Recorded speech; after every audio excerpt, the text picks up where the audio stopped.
Nahibalik sa kalibutan ang sugarol nga Esteban.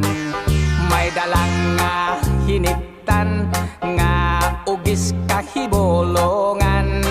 O dito sa bulangan si ugis gikaintapan.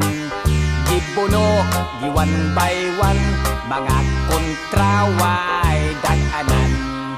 Ang manok ni San Pedro nga ugis ang balahibo.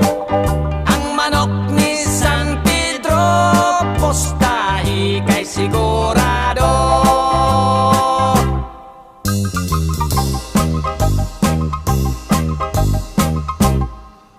Ang kabus nga